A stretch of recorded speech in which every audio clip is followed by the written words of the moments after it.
What turns an ordinary person into a monster? Behind every chilling crime lies a twisted mind, one shaped by trauma, obsession, and dark psychology. Tonight, we step inside the disturbing worlds of America's most infamous serial killers, Bundy, Dahmer, BTK, uncovering the psychological patterns and hidden triggers that created them. This isn't just about what they did, it's about why they did it. To understand monsters, we must first understand the mind. Psychological profiling, the science of analyzing behavior patterns to predict and understand criminal actions, has revolutionized how we investigate the most heinous crimes. But what exactly creates a serial killer? Research shows us it's rarely one factor alone, but rather a dangerous combination of psychological traits that, when combined, can produce devastating results. The criminal mind often shares common characteristics: psychopathy, the inability to feel genuine remorse or empathy for others. These individuals can charm and manipulate, while viewing other humans as mere objects for their gratification. Narcissism plays a crucial role, an inflated sense of self-importance that allows them to believe they're above society's rules.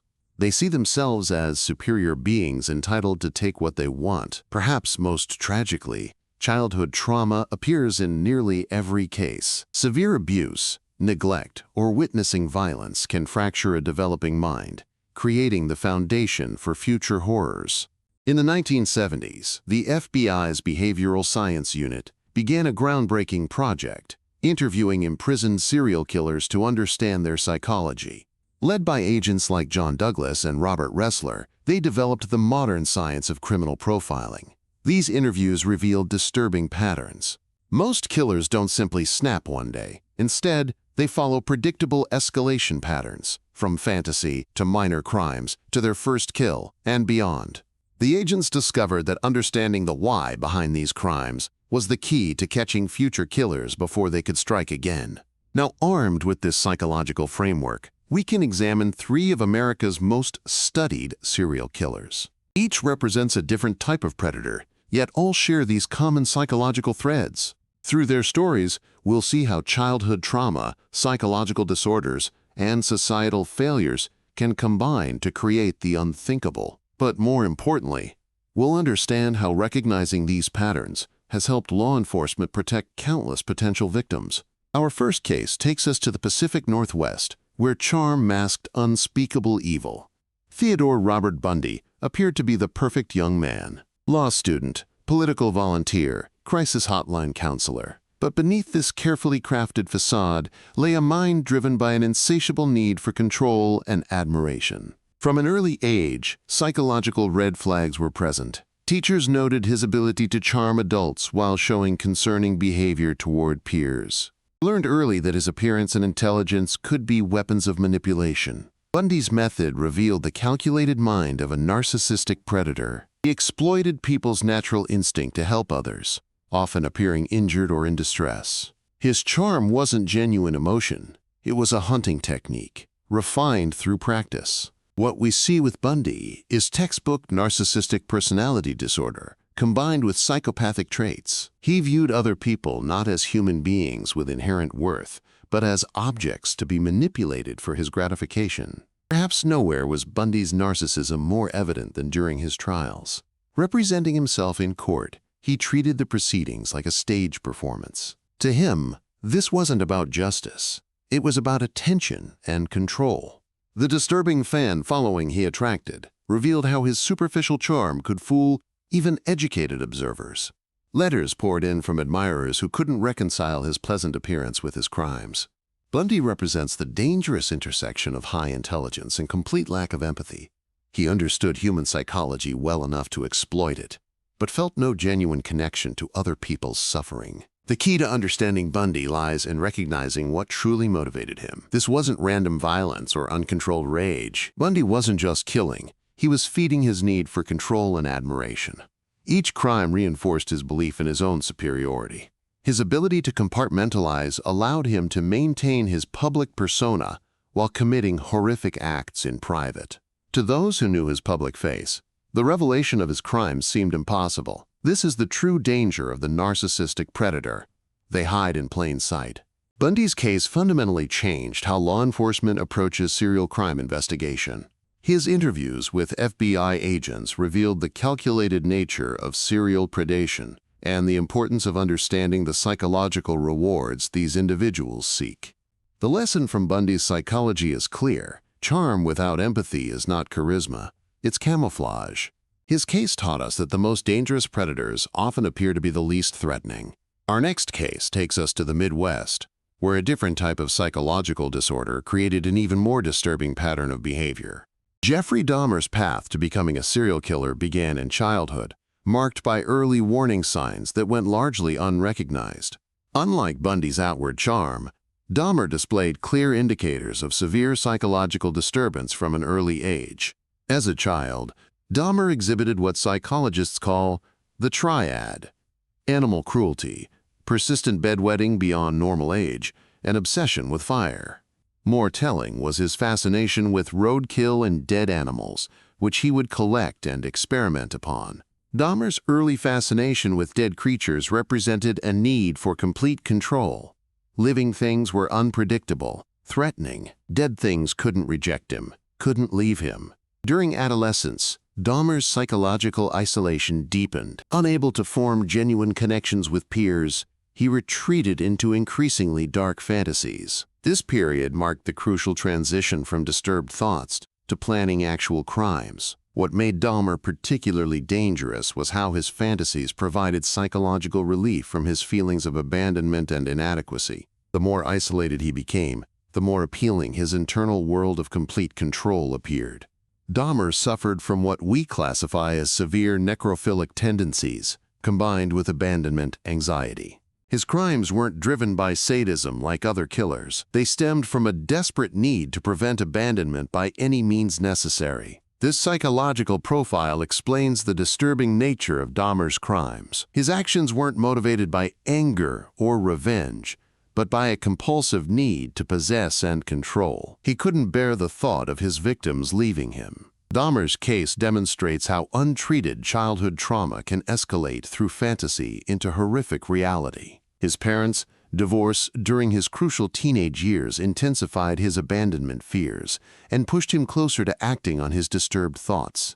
The progression was gradual but inevitable, from collecting dead animals to elaborate fantasies to his first human victim at age 18.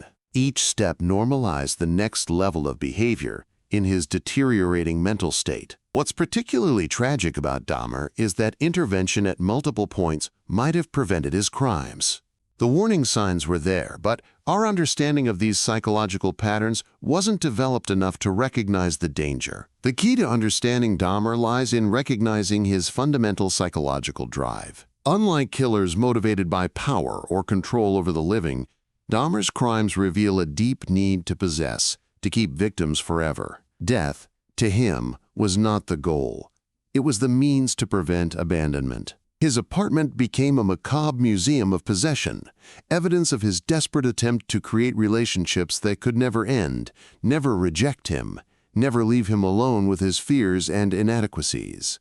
Dahmer's case revolutionized how mental health professionals understand the connection between abandonment, anxiety, necrophilic tendencies, and violent compulsions. His detailed confessions provided unprecedented insight into this particular psychological pathology. Perhaps most importantly, his case highlighted the critical importance of early intervention when childhood warning signs are present. The tragedy of Jeffrey Dahmer is not just what he did, but what might have been prevented. Our final case study takes us to Kansas, where a different psychological profile created a killer who hid behind the facade of community respectability for decades.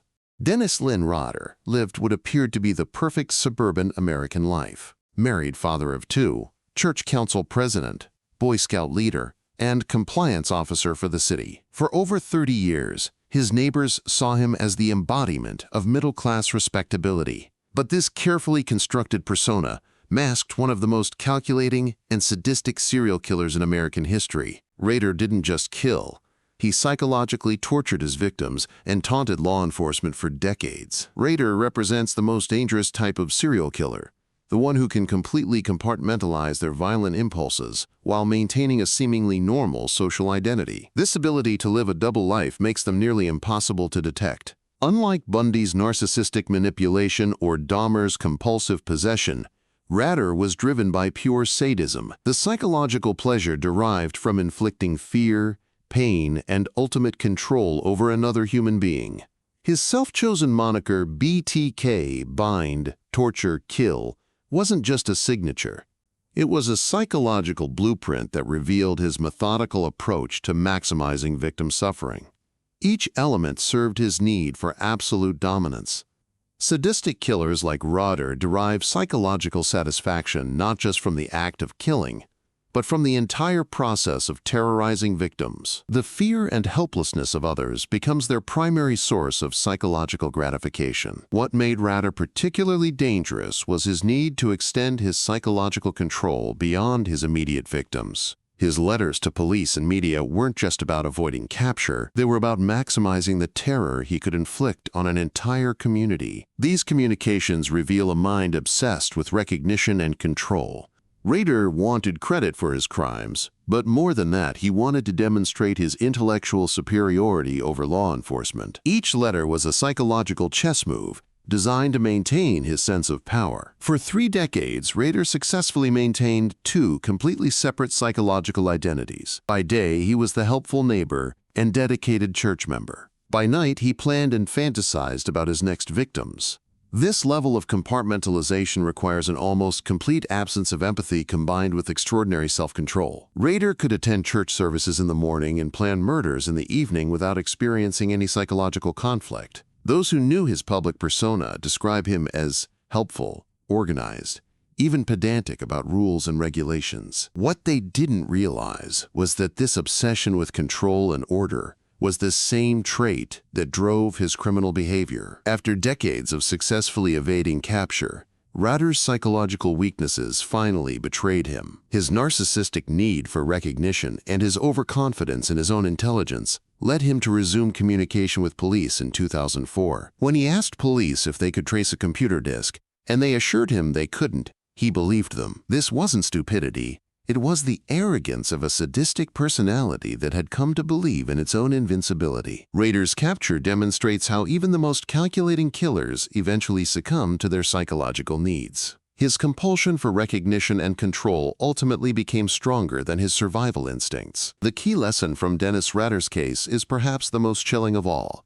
BTK shows how serial killers can live ordinary lives, hiding monsters behind masks. His ability to maintain a normal family life, hold steady employment, and participate in community activities while committing horrific crimes challenges our assumptions about what evil looks like. Rader's case taught law enforcement that the most dangerous predators aren't the obvious outcasts or clearly disturbed individuals. They're the ones who have mastered the art of psychological camouflage, hiding their true nature behind a facade of respectability. His 30-year reign of terror proved that sadistic killers can exercise extraordinary patience and self-control when it serves their ultimate psychological goals.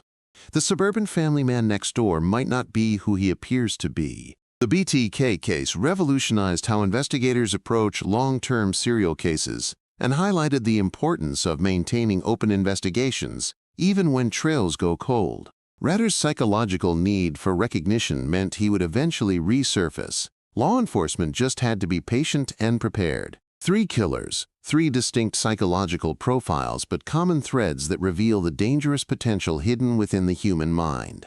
Despite their different methods and motivations, Bundy, Dahmer, and Rader shared fundamental psychological traits that created the foundation for their crimes. Understanding these commonalities has revolutionized how we identify and prevent serial predation. First, all 3 exhibited an overwhelming obsession with control.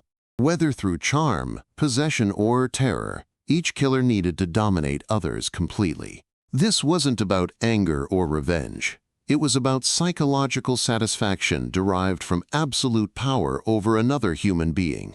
The control obsession is perhaps the most consistent trait we see across serial killers. It stems from deep feelings of powerlessness, usually rooted in childhood experiences, that they attempt to resolve through domination of others. Second, All three demonstrated a profound lack of empathy, the inability to genuinely understand or care about another person's suffering. This wasn't learned behavior. Neurological research suggests structural differences in brain regions responsible for emotional processing. Bundy could charm his way into a victim's trust, Dahmer could work at a crisis hotline, and Rader could comfort grieving church members, but these were performances, not genuine emotional connections. They understood human emotion intellectually, but couldn't feel it authentically. Third, all three derived psychological pleasure from secrecy and manipulation. The ability to fool others, law enforcement, families, entire communities, became a secondary source of gratification, almost as important as the crimes themselves. The deception component serves multiple psychological functions.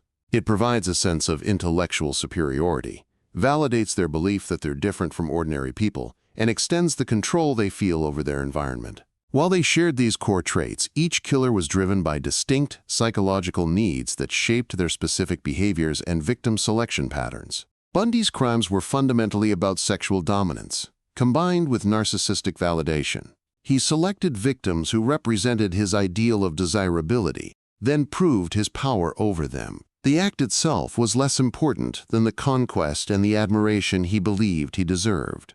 Dahmer's psychology centered on possession and preventing abandonment. His crimes weren't about power over the living, but about creating permanent relationships with the dead. Every disturbing action served his desperate need to keep someone with him forever. Rader's motivation was pure sadism, psychological pleasure, derived specifically from causing fear, pain, and helplessness.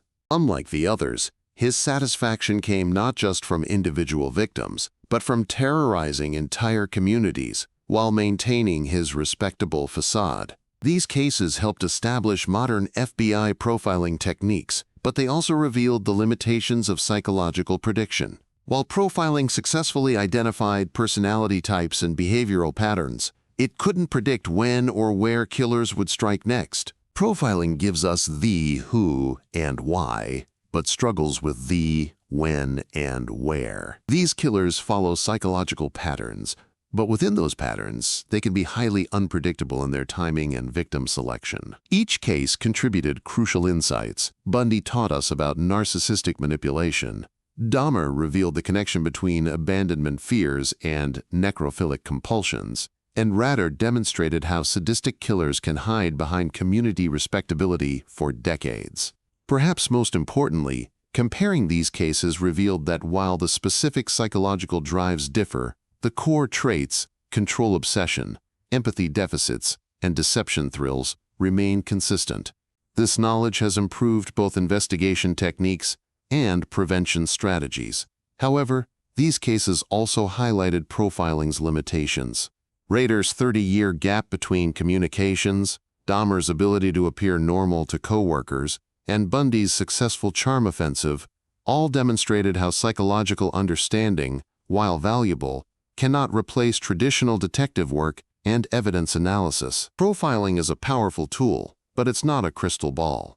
These killers taught us that human psychology, even at its most disturbed, retains elements of unpredictability that make absolute prediction impossible. Understanding these patterns brings us closer to answering our original question: what turns an ordinary person into a monster? The answer, as these cases reveal, lies in the dangerous intersection of psychological vulnerability, environmental factors, and the absence of early intervention. Today, the psychological insights gained from Bundy, Dahmer, and Rader form the backbone of modern criminal investigation. Every major law enforcement agency now employs behavioral analysts trained to recognize the psychological patterns these cases revealed. Modern profiling has evolved far beyond the interview-based methods of the 1970s. Today's investigators use advanced psychological assessment tools, digital behavior analysis, and predictive modeling based on decades of case study research.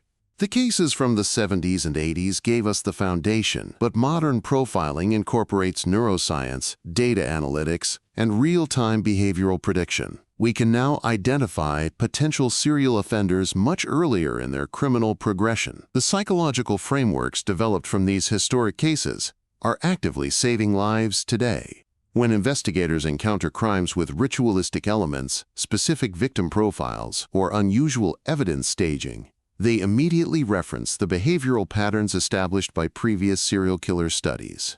Geographic profiling now incorporates psychological factors, understanding that narcissistic killers like Bundy often hunt in areas where they feel confident and admired, while sadistic killers like Rader prefer familiar territories where they can maintain their double lives.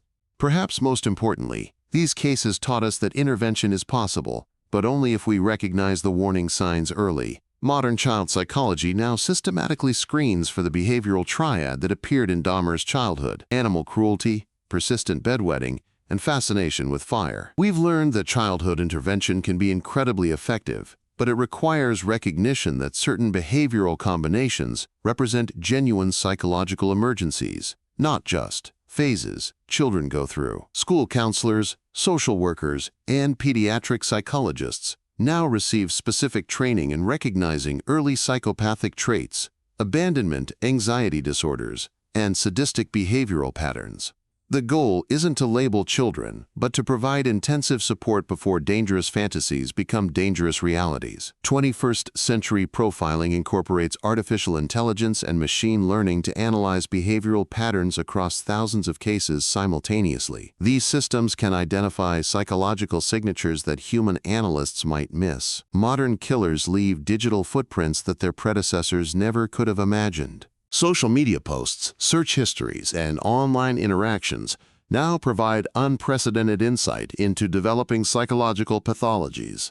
Today's serial killers can't maintain the complete double lives that someone like BTK managed for decades. Their psychological needs often manifest in digital behaviors that leave traceable patterns. The most crucial lesson from these cases extends beyond law enforcement. Dangerous individuals are often hiding in plain sight, and society's assumptions about what evil looks like can be dangerously wrong. Bundy taught us that charm and intelligence can mask the most dangerous predators.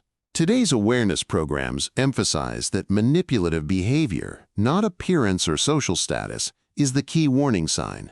Dahmer's case revealed that childhood psychological disturbances, when properly identified and treated, don't inevitably lead to violence. Early intervention can redirect even severely troubled individuals toward healthier outcomes. Rader's decades-long double life taught communities that respectability and civic involvement don't guarantee benevolent intentions. Healthy skepticism and awareness of behavioral inconsistencies can help identify hidden dangers. Decades after their capture, these killers continue to fascinate the public. True crime has become a cultural phenomenon, with documentaries, podcasts, and books analyzing every detail of their psychology and crimes. The public's fascination serves multiple psychological functions. It allows people to explore their own capacity for evil from a safe distance, helps them feel more prepared to recognize danger, and satisfies our fundamental need to understand human behavior at its most extreme. This fascination has both positive and negative implications. On one hand, increased public awareness helps communities recognize warning signs and support law enforcement efforts. Educational programs about psychological red flags have likely prevented countless crimes. On the other hand, the commercialization of serial killer psychology risks glorifying these individuals and potentially inspiring copycat behavior.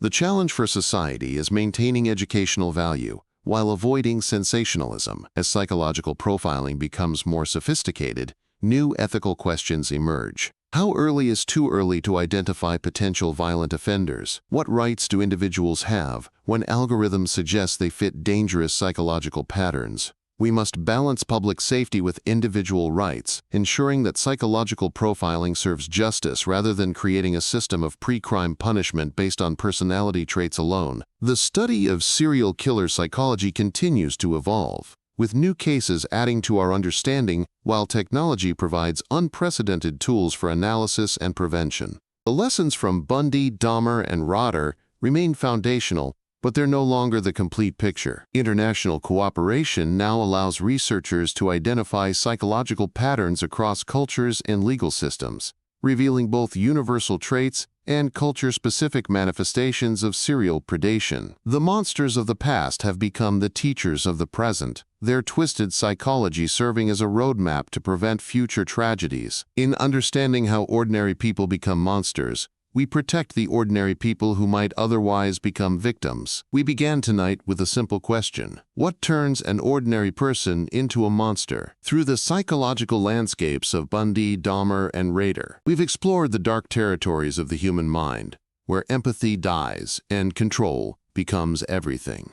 We've seen how different paths can lead to the same devastating destination: narcissistic charm masking predatory intent, abandonment fears twisted into deadly possession, sadistic control hidden behind community respectability. While the psychological causes differ, childhood trauma, neurological abnormalities, environmental factors, the result remains tragically the same: devastation, families destroyed, communities terrorized, lives cut short by individuals who chose to feed their psychological needs through the suffering of others. Yet, in understanding these minds, we've also discovered hope. Early intervention programs, improved psychological screening, and enhanced law enforcement techniques continue to save lives by identifying dangerous patterns before they escalate to violence. The lessons from these cases remind us that evil rarely announces itself. It doesn't wear a villain's mask or carry obvious warning signs.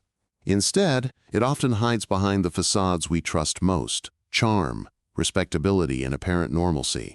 This knowledge isn't meant to make us paranoid or suspicious of everyone around us. Rather, it's meant to make us aware that psychological red flags deserve attention, that concerning behavior patterns require intervention, and that the capacity for both good and evil exists within the spectrum of human psychology. Perhaps the most unsettling discovery in studying these killers is not how different they are from the rest of us, but how recognizably human they remain. They felt rejection, sought control, craved recognition, universal human needs that, in their cases, became fatally distorted. This doesn't excuse their crimes or diminish their responsibility. It simply reminds us that the line between psychological health and dangerous pathology can be thinner than we'd like to believe. Environment, intervention, and individual choice all play crucial roles in determining which side of that line a person ultimately occupies. Bundy, Dahmer, and Rader are no longer active threats, but the psychological patterns they embodied continue to emerge in new cases worldwide. Our understanding of their minds serves as both warning and weapon against future predators who might follow similar paths. We study monsters not to glorify them, but to protect their potential victims. We analyze their psychology not out of morbid fascination, but out of desperate necessity. Because in a world where evil can wear any face, knowledge becomes our most powerful defense. So what makes a monster? The answer, as we've learned, is both complex and simple. Complex in its psychological origins, simple in its fundamental truth. Monsters aren't born in shadows or created in laboratories. They emerge from the same communities, families, and social structures that produce teachers, neighbors, and friends. Behind every monster is a human face, and sometimes that's the scariest part of all.